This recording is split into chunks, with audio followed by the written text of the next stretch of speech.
I want to look at Habakkuk. Habakkuk. I'm going with Habakkuk tonight, all right? I'm not sure which is the grammatically correct pronunciation. Habakkuk, how to handle difficult questions of faith. I'm going to look at chapter 1. I'm going to look at 17 verses, though I'm not going to read all the verses at once in any one spot. I'm just going to pick out portions of it. I thought it would help to look at some background to the text.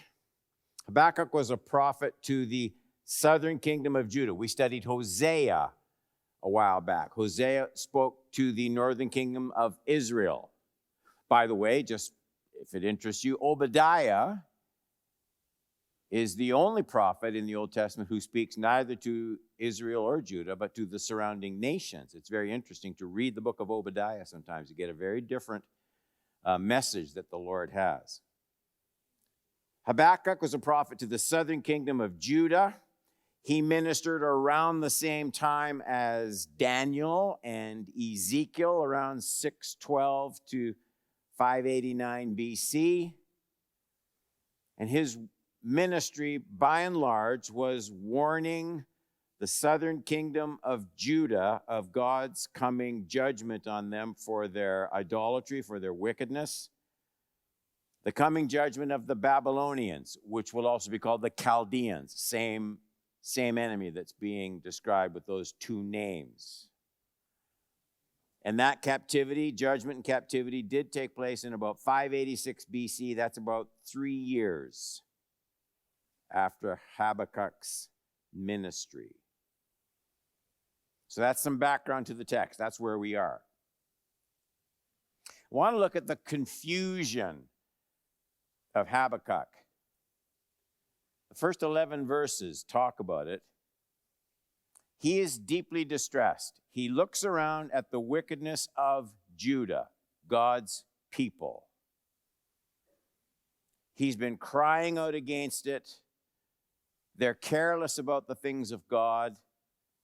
They have stooped to worshiping idols and false gods. They are abusing and not caring for the poor. They are sexually immoral. And this goes on for years as Habakkuk ministers, and it raises two questions in his mind. First, he's confused and wonders why God has been so silent about all this iniquity among his own people. It's in 1 to 4. The oracle that Habakkuk the prophet saw. O Lord, look what he says. O Lord, how long shall I cry for help, and you will not hear? Or cry to you violence, and you will not save? So he knows God's called him to be a prophet. So he says in verse 3, why do you make me see iniquity, and why do you idly look at wrong? He looks at his own people, Judah, destruction, violence are before me, strife, contention arise. The law is paralyzed. Justice never goes forth. For the wicked surround the righteous, so justice goes forth perverted. And his complaint is, what is the point? It's a bit like Jeremiah. What is the point in calling me to speak out against all the iniquity, the sins of your people? And so I do. You make me call out against it. You make me name people. You make me pronounce judgment. You make me do all sorts of things, and then you don't do anything. It takes a little nerve to talk to God like that. I'm doing what you told me to do. I'm trying to expose the sin of the people. I'm not winning any popularity contests. And it just goes on and on and on. And I just stand here and denounce the same sins over and over. And God, you do nothing. So he just pours out his heart. Probably a bit of personal pride gets mixed in there. He's been told to warn of the coming judgment. He does so for years. No judgment comes. You look like an idiot. The people who were mocking him, you can read it. So his basic complaint is he has been faithful and God hasn't been. That's how he sees it. God seems to be ignoring the people's sin, and he doesn't seem to be hearing Habakkuk's prayer. It's not an irrelevant issue. I don't know if you've had it happen to you. I've had it happen to me. In one way or another, it gets worded differently. You Christians, you talk about your God and how good he is and how loving he is and how faithful he is. Look at the world. You ever have anybody say that to you? Look at this mess. Where is your God? Why doesn't he do something? He could stop all the wars today. Why doesn't he? God must know the cure for cancer. Why doesn't he reveal it? Where is your God? That's, in a way, that's what the prophet's facing. We pray, don't we, every Sunday night? Thy kingdom come. And yet, here's this rebellious, wicked world, by and large, spitting in God's face. And it just goes on and on. That's the first issue. It's a big issue, isn't it? It's a big issue. But it's not the biggest one. So after all of pouring out his heart and complaining, God speaks to Habakkuk. It's a bit like the book of Job. Job just whines and complains, and he goes over all the stuff. And then at the end of the book, God says, now, just be quiet for a minute. I'll talk. You listen.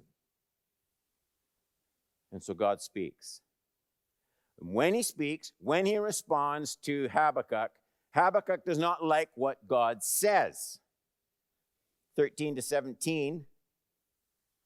You who are of purer eyes than to see evil and cannot look at wrong, why do you idly look at the traitors and are silent when the wicked swallows up the man more righteous than he?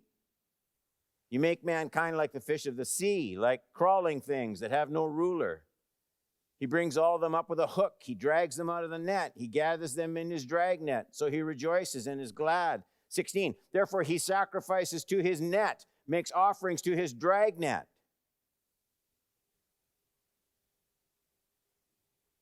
For by them he lives in luxury. His food is rich. Is he then to keep emptying his net, mercilessly killing nations forever? Now, it's going to get clearer. That's a difficult chunk of text. But you can kind of see what Habakkuk is going through. Have you ever prayed about something, and when God finally seemed to move and answer your prayer, you found yourself saying, thank you, but that's not quite what I had in mind.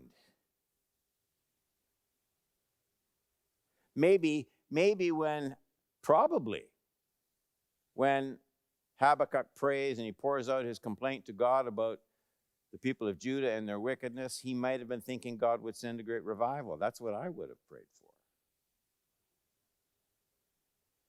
Now, God's going to continue with his answer, and you'll get a better picture. Look at 1:5 to 11. Look among the nations, God speaks, and see, wonder, be astounded. For I am doing a work in your days that you would not believe if told. You're not going to believe it, God says, what I'm going to do here. For behold, I am raising up the Chaldeans, that bitter and hasty nation, who marches through the breadth of the earth to seize dwellings not their own. They are dreaded and fearsome. Their justice and dignity go forth from themselves. That's all they think about, themselves. Their horses are swifter than leopards, more fierce than the evening wolves. Their horsemen press proudly on. Their horsemen come from afar. They fly like an eagle, swift to devour. They all come for violence, all their faces forward.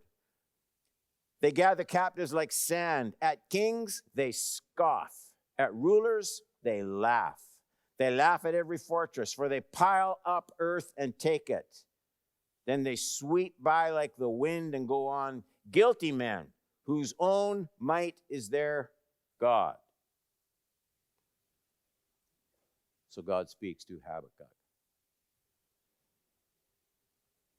And he anticipates that when he reveals to Habakkuk what he's going to do, he says right out, you're probably not going to believe this.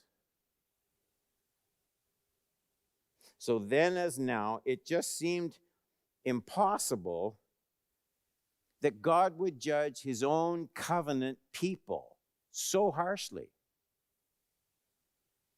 No one was ready for it. I mean, it certainly points out the need for God's people to be spiritually alert and discerning, to be in touch with how God works and what God says and what's important to God. So there's where we are. That's the problem part of the book. People of Judah, wicked, sinful, idolatrous, forgetting God, going their own way. Habakkuk is a prophet, faithfully delivering the message. Don't do this, don't do this. God's going to judge. It's wrong. This is sinful. Come back to the Lord. Nothing happens. Then Habakkuk turns from talking to the people to talking to God, and he says, this is ridiculous. Why am I here? I'm doing what you told me to do. You called me to be a prophet. Why? I'm doing all this, and God, you aren't doing anything. Okay, that's where we are. And then, bang, God says, I'm going to do something. You're not going to believe it. I am going to raise up people more wicked than Judah. They're more wicked than Judah. That's what the text says. And I'm going to use them to judge my people. Habakkuk can't figure this out. He says, really?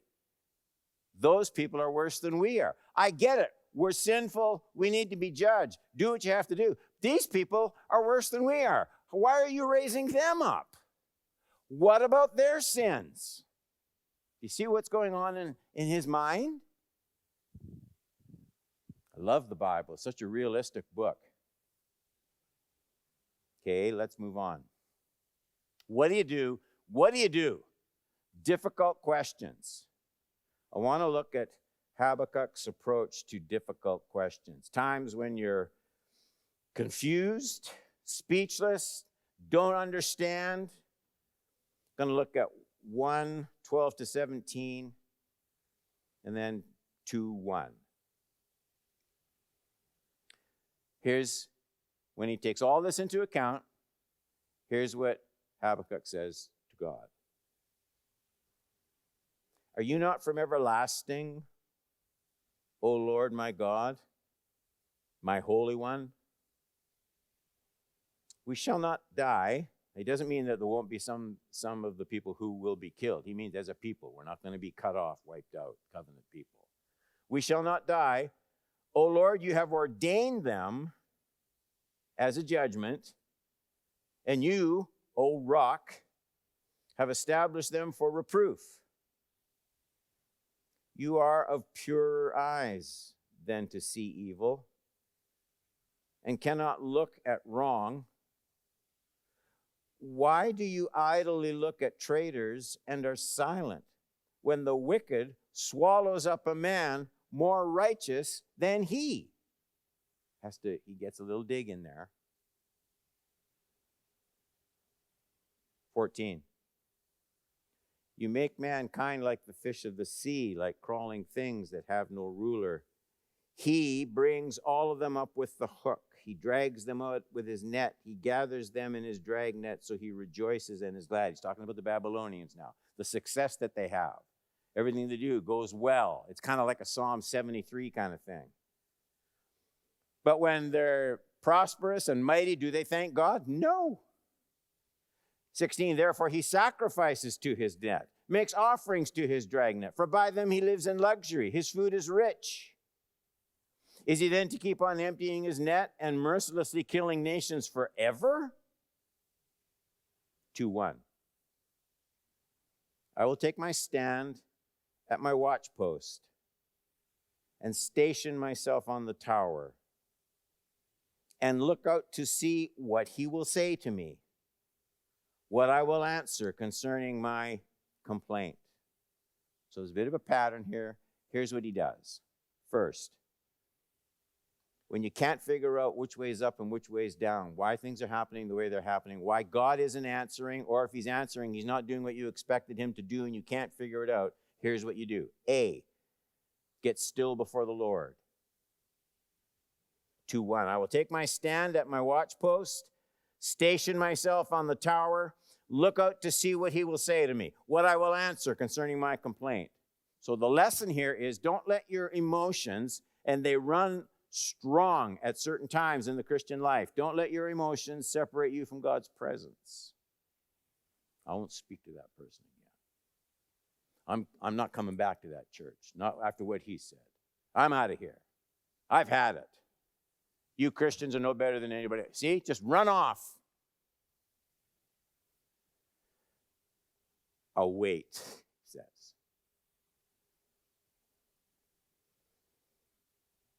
Our confusion can easily lead to panic, which leads to rashness before the Almighty. Habakkuk sets himself, he said, it's like, whether it's literal or whether, I don't know, literal or whether he's speaking figuratively, there certainly would have been watch posts and stations, but maybe he just means before the Lord. He sets himself in a place where he can resist the natural tendency to impulsive reactions. It's not easy for him. It's not easy for us.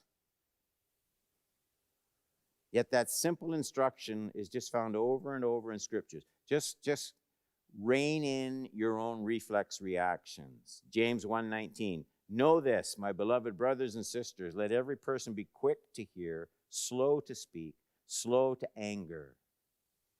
Psalm 73, here's the psalmist, and he's upset because he sees the wicked prospering. He's suffering. He's not prospering. He looks at people that aren't honoring God. They're prospering left and right, and they don't care about God, and they don't honor God. How is this supposed to be fair? How is this right? He's complaining. And then he says, Psalm 73, 15 to 17, if I had said, I will speak thus, if I keep going like this, I would have betrayed the generation of your children. When I thought how to understand this, it seemed to me a wearisome task until I went into the sanctuary of God. And then I discerned their end. They're prospering now, but he says that you've set them in slippery places.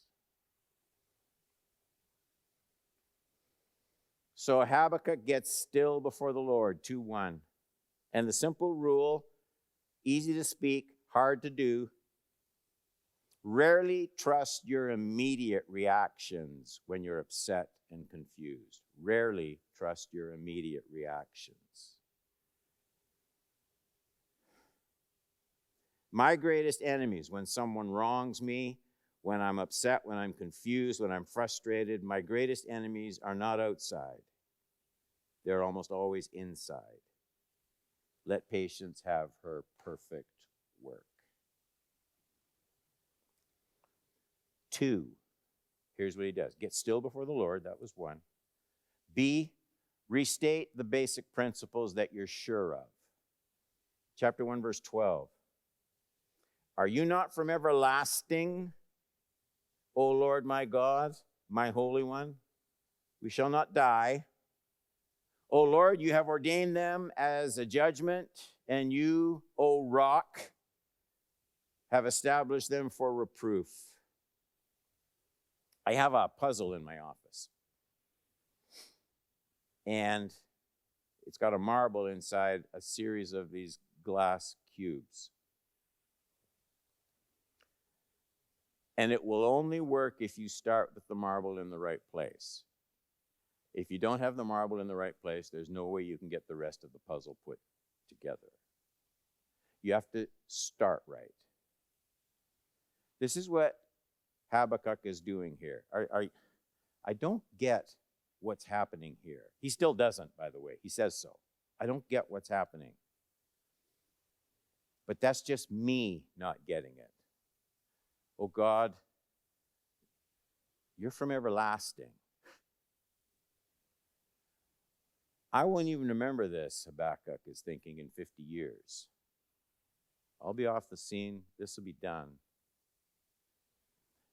God, you are eternal. Help me to frame this and that. And then the second thing he says is, you're holy. When we say God is holy, that doesn't mean that we like everything he does. It doesn't mean that. What it does mean is he never does anything unrighteous, even if we don't like it. So you learn, always give God the benefit of the doubt. That's where you start. Start with his eternal nature. Start with his holiness. He always has a bigger perspective. Never judge God by isolated events. The New Testament equivalent would be Romans 8:28, and we know that for those who love God, all things work together for good, to those who are called according to his purpose. I can remember, it wasn't all that long ago, a lady in this church talking to me about different things that were going wrong in her life, and she said, what about that promise, all things work together for good? And I said, yeah, but you have to read the promise. It doesn't say that everything that happens is good.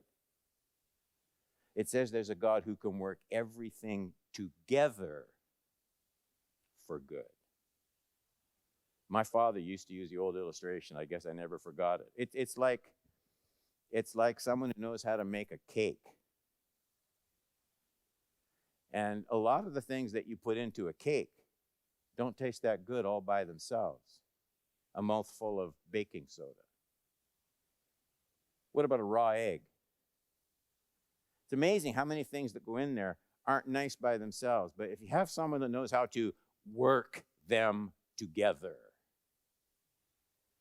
and you can get a nice chocolate cake because someone knows how to work the things together. That's the promise. All things work together. This is what Habakkuk is telling himself. He doesn't like what's happening. He doesn't understand what's happening for sure. But God is eternal and God is holy. He gets the benefit of the doubt. Third thing is God is sovereign and he's almighty. He can use even the ungodly to accomplish his ends. You see that in 1:16. Therefore he, speaking of the Chaldeans, sacrifices to his net. He catches fish. He's getting rich and fat and prosperous. And when he doesn't honor God. He just sacrifices to his net. This is the kind of person God's going to use. It's quite a thing to remember the sovereignty of God, that God works in all the nations of the earth. He works in all the nations of the earth, but he does so with an eternal plan and perspective that's a lot bigger than the 6 o'clock news. Fourth, God is faithful. It's in that phrase, I highlighted it, we shall not die.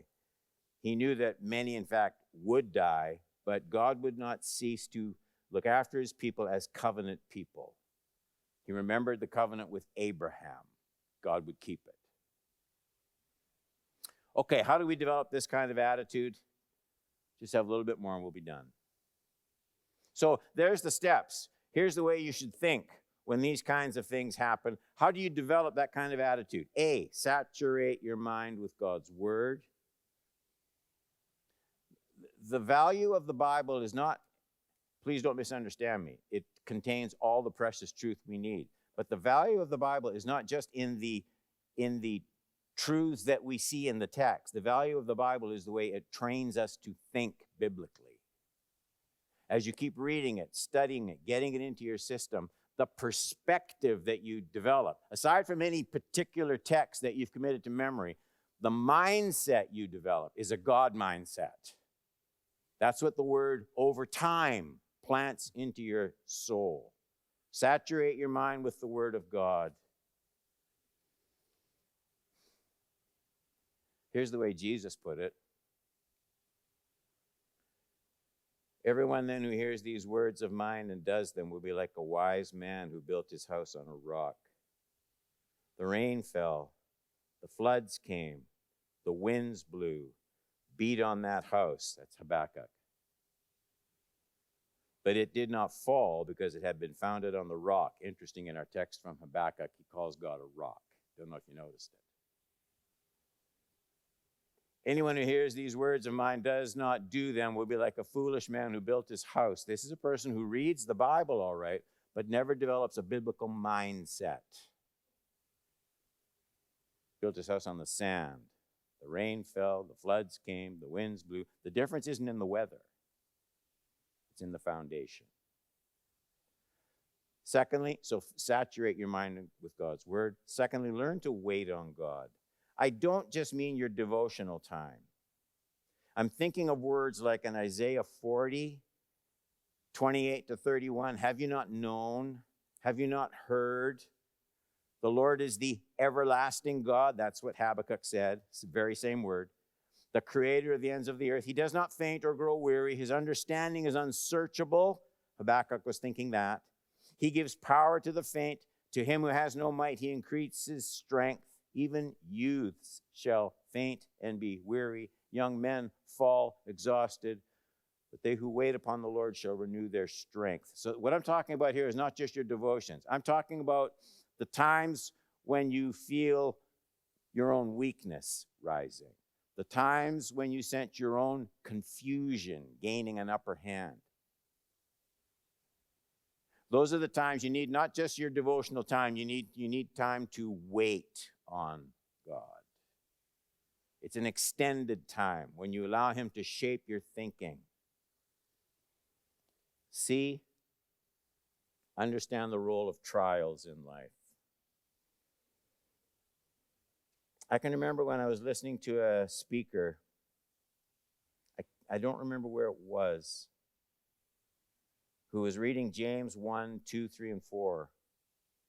Count it all joy when you meet trials of various kinds, for you know that the testing of your faith produces steadfastness. Let steadfastness have its full effect, that you may be perfect and complete and lacking nothing. And then he said, but before he read the text, he said, how many of you, if I could guarantee you a way of being absolutely perfect in God's eyes, if I could give you a tool to be absolutely perfect in God's eyes, and he wasn't talking about clothed in the righteousness of Christ. He meant in our behavior, perfect in the eyes of God. Would you be interested? Well, yes. Sign me up. I want to be perfect. Well, it's trials, he said. Make you complete, perfect, lacking nothing. But most of us aren't that anxious to be perfect. So think about these 3 steps. It's such a fascinating book. Habakkuk is a fascinating book. If you can find it online, I debated doing this because I think it will be fine to hard online. It's a little paperback. It shouldn't be expensive, though online, when it's old, you never know. So I haven't checked. Don't get mad at me if it's $800 for... There's a little book by Martin Lloyd-Jones. Lloyd-Jones is one word, Lloyd-Jones. Martin is the first name. And the book is called From Fear to Faith. It is one of the best little books I have ever read. And it's the book of Habakkuk. And I gave you a capsulized version of that entire book, but it's a great study. You would really profit by it.